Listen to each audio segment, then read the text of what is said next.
আমি আছি এখন হাতিয়ার একদম ছোট্ট একটা গ্রামে, যেটা হয়তো গুলিয়াখালী বলে এই জায়গাটা। তো আমি একদম ছোটবেলা থেকে হাতিয়ার এই রোডগুলোর সাথে একদমই পরিচিত, একদম কানেক্টেড। আমি 2-1 বছর পরে আসি এই জায়গাগুলোতে।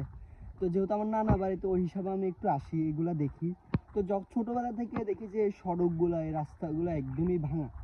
আপনারা যারা হয়তো এখন আমার মতো ট্যুরে আসছেন, বা আমিও 1 বছরে একবারই আসি, এই 3-4 দিন থাকি, তো এগুলো আসলে আমার চোখেই পড়ে। তো কিছু কিছু রোড আছে, আপনারা যারা মানে আমি বলবো ওসকালি থেকে আপনার পুরো রোডটাই ভাঙা।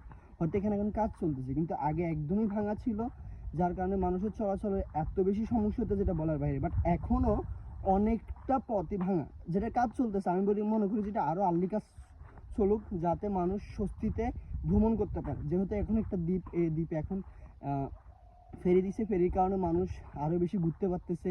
এই জায়গাটাতে আসি, আপনাদেরও ভালো হচ্ছে, পর্যটক আসতেছে, সো এটা ভালো।